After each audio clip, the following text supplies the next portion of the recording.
yang tidak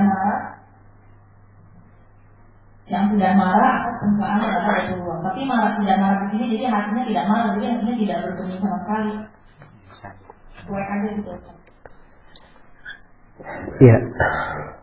Bismillahirrahmanirrahim. Alhamdulillahirabbil alamin. Wassalatu wassalamu ala al-mab'uts rahmatan lil alamin. Nabiyina Muhammad wa ala alihi wa sahbihi wa man tabi'ahum bi ihsan ila yaumiddin, amma ba'd. Di setelah pembahasan tadi saya singgung sedikit ya sebenarnya bahwa seorang muslim dan muslimah yang baik keislamannya tatkala Rasulullah sallallahu alaihi wasallam dicela, tentunya akan ada pembelaan dari dirinya untuk Rasulullah sallallahu alaihi wasallam. Dan pembelaan ini banyak bentuknya. Dan kemarahan itu sendiri beraneka ragam. Ada kemarahan di dalam hati, ada kemarahan yang tampak, kelihatan di wajah, ada kemarahan yang dia wujudkan dalam bentuk tulisan, ada kemarahan dia wujudkan dalam bentuk kegiatan yang lain. Ya, karena itu pada hal-hal yang kadang kita lihat dari seorang muslim kurang jelas, maka sebaiknya kita berbaik sangka. Tapi kalau misalnya ucapan-ucapan seperti sebagian orang ada yang memberikan statement di sebagian media, ya tidak perlu kita urus. Nanti kalau kita dikirimin roket baru kita marah. Ya, yang seperti ini tidak menampakkan ada suatu keagamaan yang baik pada dirinya. Ya, ini jelas ya dari sisi dia mengucapkannya. Tapi bagi seorang muslim yang dia tidak menampakkan suatu hal, itu banyak perkara yang perlu kita pertimbangkan. Ya, dan memberikan hukum tertentu, ini tentunya ada perkara-perkara yang menjadi bahan pertimbangan.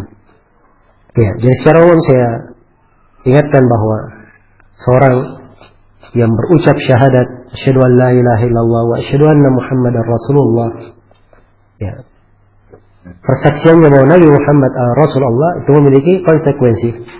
Dari konsekuensinya adalah dia taat kepada Rasulullah pada segala perintahnya, meninggalkan segala yang beliau larang. Kemudian dia cinta kepada Allah dan Rasulnya melebihi segala yang lainnya. Dan dari konsekuensinya dia tidak beragama kecuali dibangun di atas tuntunan Rasulullah sallallahu alaihi wasallam.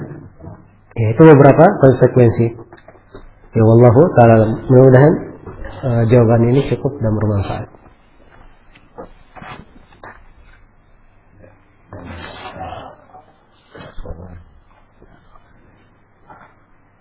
Baik, silakan.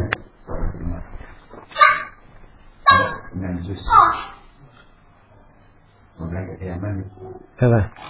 Masya Allah.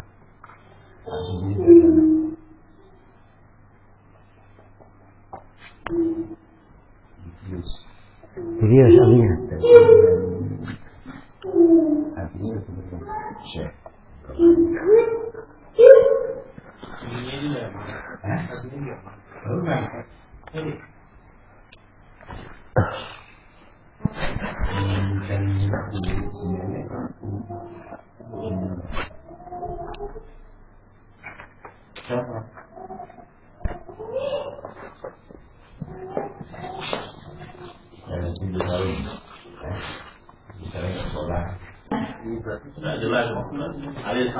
Orang yang nggak tahu pikiran itu hanya alaihi salam, padahal di bawahnya kecil itu sebenarnya itu tulisan sallallahu. Ya, ini kalimat alaihi salamnya dihapus saja. Sallallahu alaihi wasallam yang di bawah diperbesar. Tulisannya berbeda, boleh yang satu itu? Enggak, ini bukan sallallahu. Ini bukan sallallahu. Ini biasa aja. Ini bukan sallallahu. Itu Ustaz. Ya, Jadi silakan membela kemudian Nabi itu juga menjelaskan pemikiran-pemikiran yang keliru. Itu sebatas mana kita menjelaskannya, dan kalau orang yang ngotot, kita juga ikut ngotot. Ya, barakallahu fiik. Jadi berkaitan dengan masalah menerangkan pemikiran-pemikiran yang keliru, ini adalah dari tugas ahlul ilm, orang-orang yang memiliki ilmu. Sebab menerangkan kesalahan lalu meluruskan kesalahan tersebut dengan dalil dari Al-Quran dan As-Sunnah, ini hanya perkara yang ditekuni oleh orang-orang yang memiliki ilmu. Ya, karena itu bagi siapa yang menukil dari orang-orang yang berilmu dalam hal tersebut, insyaallah ta'ala adalah perkara yang bagus dan termasuk di mana pembelaan terhadap orang-orang yang memiliki pemikiran yang keliru. Dan di masa ini dimaklumi bahwa kekeliruan-kekeliruan pemikiran itu sangat banyak. Dan banyak dari kekeliruan tersebut telah diterangkan oleh ulama-ulama kita. Ya. Kita menukil hal-hal tersebut pada tempatnya, itu insyaallah ta'ala dari perkara yang baik sebagaimana yang telah saya terangkan tadi. Allahu ta'ala a'lam. Jadi berkaitan dengan masalah gambar tadi, saya belum bisa melihat secara maksudnya alaihi salam dengan apa sallallahu alaihi wasallam. Itu sallallahu itu. Yang di bawah itu sallallahu itu. Jadi kalau untuk Nabi Muhammad sallallahu alaihi wasallam, apakah boleh dengan alaihi salam dan bagaimana penggunaannya? Kalau kita gunakan untuk Nabi Muhammad alaihi salam, itu kurang tepat. Kenapa? Sebab di dalam Al-Qur'anul Karim Allah menggandengkan dua kalimat untuk Nabi, salawat, dan menggandengkan untuk Nabi salam. Allah berfirman, Inna Allah wa malaikatahu yusalluna ala nabi, ya ayyuhalladzina amanu sallu alaihi wa sallimu taslima. Sungguhnya Allah dan para malaikatnya bersalawat untuk Nabi. Kemudian Allah perintah, wahai orang-orang yang beriman, bersalawatlah kalian untuk Nabi dan bertaslim. Karena itu untuk para Nabi dibaca untuk Nabi Muhammad dibaca sallallahu alaihi wasallam. Adapun untuk para Nabi yang lainnya itu cukup dengan salam, dikatakan alaihi salam. Karena itu di surah As-Saffat disebutkan beberapa kisah Nabi. Salamun ala Nuh, selamat untuk Nuh. Salam ala Ibrahim. Dan ada salamun ala al-mursalin secara umum. Tapi penggunaan salam untuk Rasul yang lainnya dikatakan alaihi salam. Dan ini yang berjalan di tengah as-salaf, dilakukan oleh para as-salaf dari dahulu hingga hari ini dari para ulama kita. Hanya saja kalau dia menggunakan untuk Nabi sallallahu alaihi wasallam, dia berkata alaihi salam, ini bukan dari kekeliruan yang patut seseorang terlalu membesar-besarkannya. Iya. Dari perkara yang dikatakan kurang afdal saja. Dari perkara yang kurang afdal saja. Baik. Assalamualaikum Ustaz. Ya, Waalaikumsalam.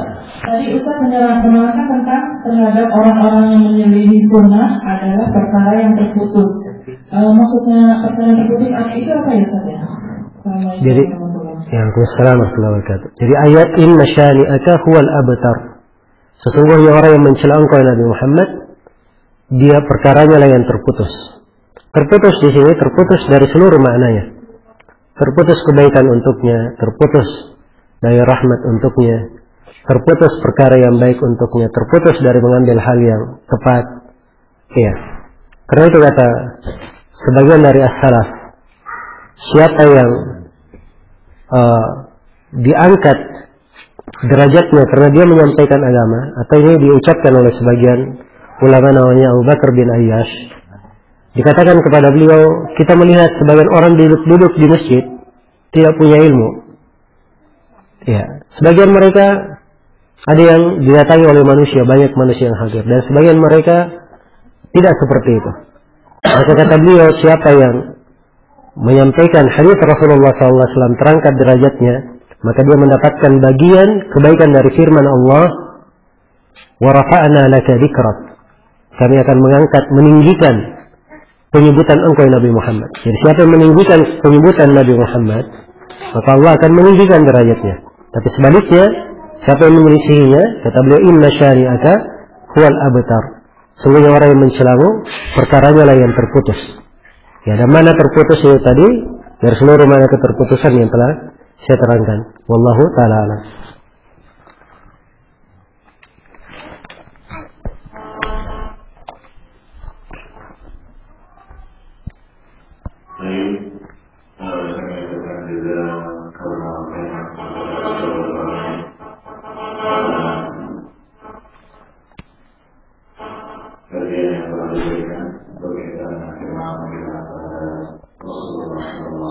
Wasallam karena